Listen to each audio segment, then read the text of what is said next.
All right, you guys.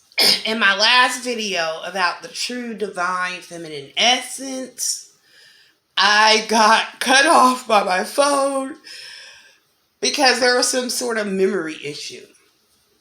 So I'm going to pick up where I left off in part two and talk about your skills of reasoning and negotiation. Okay? That's really what I wanted to get into last time. And so, if you don't know me, my name is Dr. D. Oracle. I'm a psychic medium, and I like to give people insight and information on this channel. Sometimes it's about metaphysical things. Um, but lately, I noticed that we've been getting the wrong information from men about what it means to be a true feminine. And women, too, are giving instruction on how to pout and cry and different things to make yourself seem needy. Um, and I wanted to do the article, but my other phone went dead. I'm not very savvy with the computer like a lot of YouTube content makers, but there is a missing component that I'm going to talk about as far as the so-called red pill, pink pill content. Um, One of the things, okay, so if you do like this content, make sure you click on the subscribe button, like this video. But reasoning, how you reason with anyone as a human being is very important. But as women, we can reason well because we have our intuition. And if you are tapped into that on a spiritual level, not just an emotional level, you'll have more insight about the bigger picture.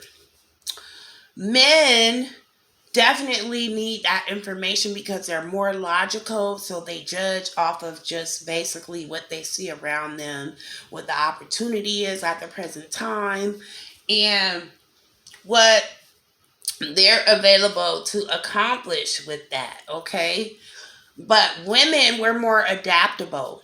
So when you're talking about Eve, you're talking about an evolutionary type being, who can really set her survival ability to the environment, okay, at any given time, no matter what's happening.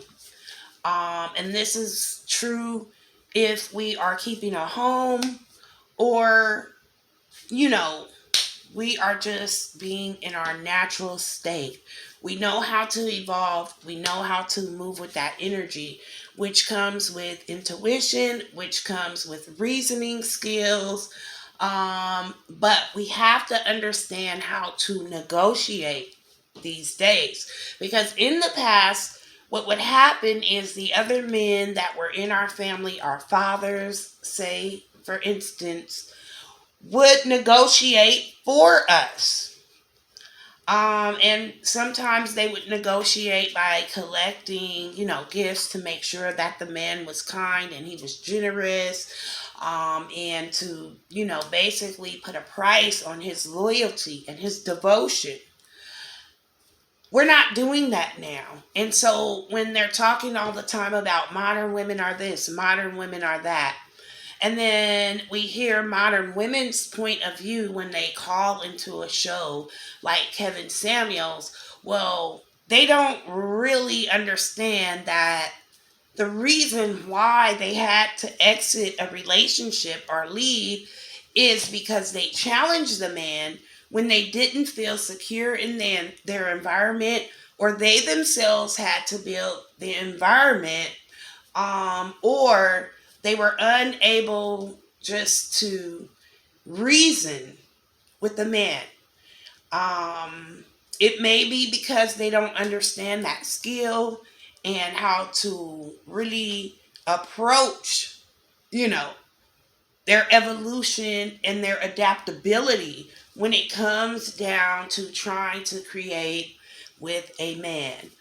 But because the presence of the divine masculine really is about placing the environment in a way that maintains, okay, a woman's survival. They say it's about resources, but it's about maintaining a woman's survival. And that's why when we're talking about income levels and we're getting down to the spiritual nature of things, we can totally take away money to judge a person's character. Your negotiation as a woman should always take place before sex. Because if you have sex and you haven't negotiated what your requirements are, then you've basically given yourself away and you are the value of you. Okay? So no matter how men rate us, we place our own values on ourselves. Remember, in the past, our fathers, our brothers, or people who were considered elders had put these customs in order and already, said, hey, this is how it works. But we, in the modern times, especially in America, we are for the individual, okay? And so we don't want to put our value in someone else's hands. If you don't want to do that, you have to negotiate. And here's where the older women would say to hold out. Hold out for the bigger prize, or holding out was the natural way to do things until you received like a marriage proposal, okay? Sometimes in the past they would go ahead and get married whether they received a proposal or not. They would just be like, okay, I like this person, so, I'm gonna marry you so I can be intimate with you. Um, Whether or not we do that, that divine masculine presence always want to test things or try things out. So when you're negotiating as far as your self-value, you need to put those things before you give all of your value away, or else you have nothing to negotiate with. Okay? So understand this when we're doing things like playing house or we're going along with some type of male standard, okay? Now, back in my day, we were pressured a lot. Like, men would, pressure you, to have sex. Keeping with the standard of virginity was mostly for us than it was for other people. As you can see, some women opt to do that now, but it's already after they've tried or they've engaged in sexual activity. Either way, I'm not judging. For me, I feel like women also have a sexual need too. And so we tended to opt for virginity so that we did not have to subject ourselves to the problems and issues that come along with that. And we could still have our value, so we could negotiate with that, or our families could negotiate with that.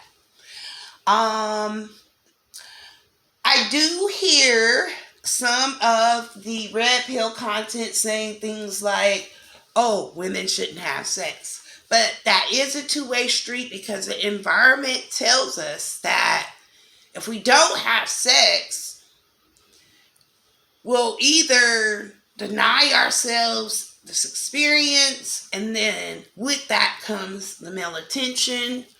And then also, if you've already had sex, to hold out for yourself, which sometimes there are women who call me who haven't had sex in 10 years because that's what they're doing, but they really do want to. So you kind of deny yourself, okay? But on the flip side of things, you open yourself up to, risking things like pregnancy. And then also, like I said, you are your value. And I hate to equate that to, just body. So that's why I told you your ability to reason and negotiate always comes before sex. If you can observe that, then you could definitely keep yourself from wasting time, keep yourself from wasting energy, keep yourself from preventing unplanned pregnancies, of course, disease, okay?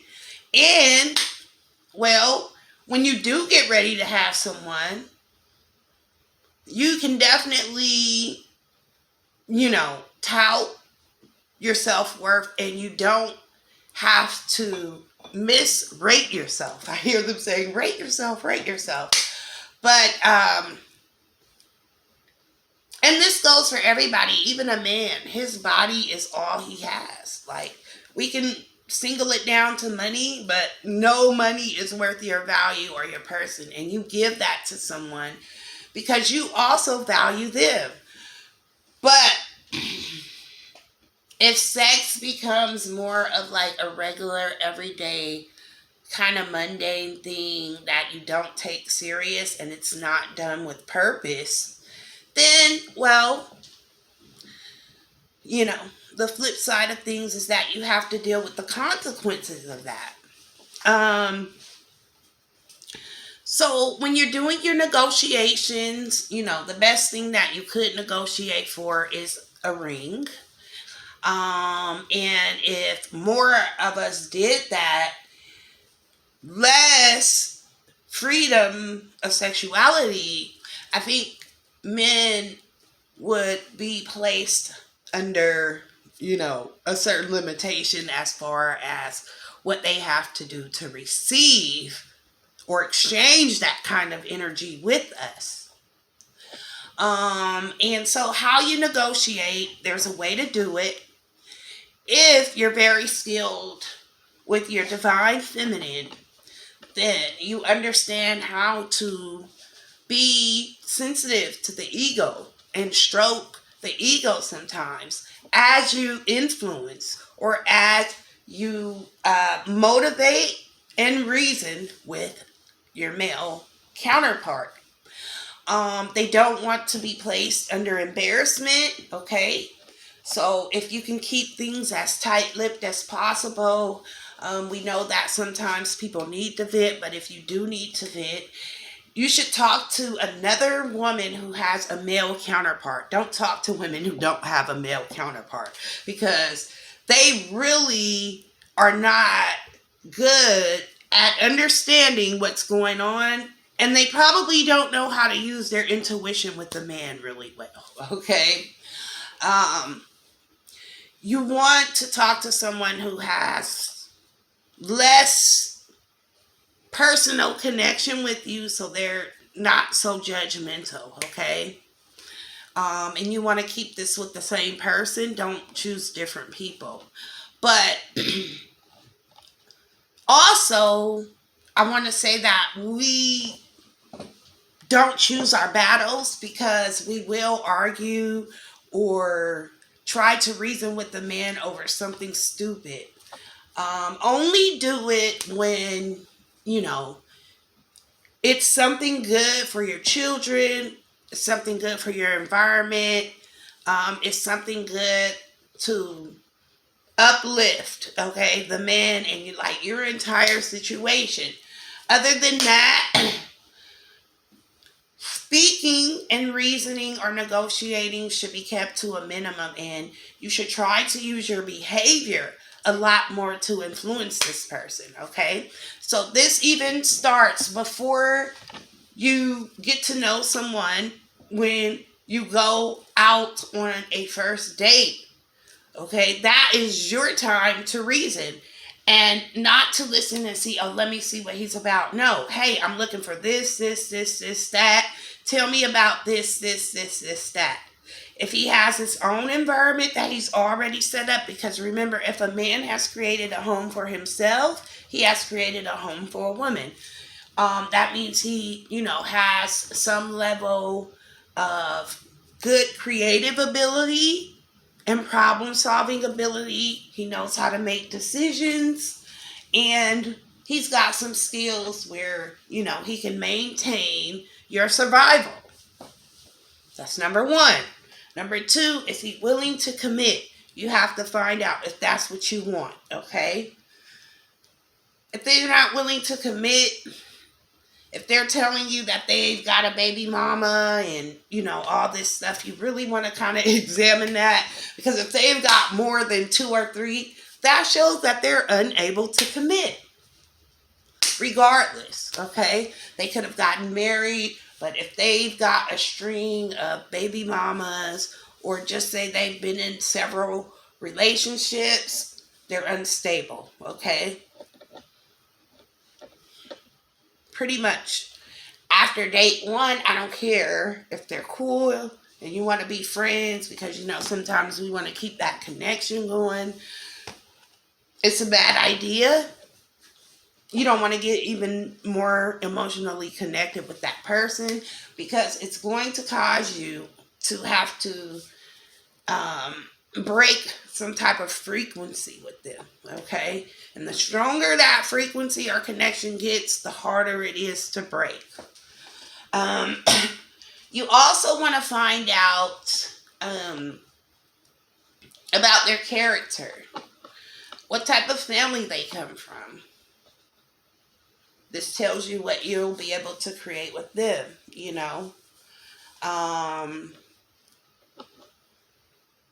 Yeah, your divine feminine essence has to do with your adaptability and your evolution, how you negotiate. Your time to negotiate is before sex, because your body is everything. And because of that, it's invaluable. And so whoever you give it to is like, they need to be able to give you back at least half of your requirements, okay? They need to be kind. They need to have something to give. They need to be able to take care of your survival or maintain it. And that just depends on what type of woman you are.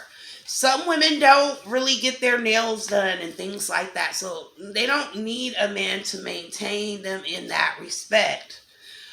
Some women do want to be mothers. They don't want to work, so they may need a man to maintain them in that respect. But women don't need everything from a man. So if women decide that they don't want to marry, that's totally fine too. I've met older women who have been married. Their husbands are either dead or they've gotten a divorce. And they're like, I don't want to be married again. I don't want that shit no more. Okay? I don't want it. That's okay to decide that for yourself as a woman. That doesn't make you any less valuable than any other woman. And we're not going to use the fact that men desire or don't desire us as the point of our self-worth. It's like, no, this is my body. If I desire a man, that's me. And I'm going to step up and negotiate with that man so I can get the requirements. Now, sometimes things still don't work out, and that's okay. That's okay. That doesn't say anything about either one of us, male or female. All that says is that we had differences that we couldn't work through. That's all that says. But it says a lot when people fight each other in the court system. They're unable to come up with agreements themselves. It says a lot when they don't give equal exchange of energy for parenting. Ladies, I feel like we should let them take the kids if they want to. I feel like that's a great idea. That would definitely free us up to do other things and make them be a little bit more responsible. Yes, they're going to make mistakes. No, they're not going to be perfect parents. Neither are we. So our judgment when it comes to men and when it comes to rating ourselves, when I'm watching this red pill talk, is just like very spiritually disconnected. Also, men are able to shut us down very quickly because our arguments are full of shit and we really don't know ourselves. And then also, we have lost, like I said, the art of negotiation. And so when we're talking, that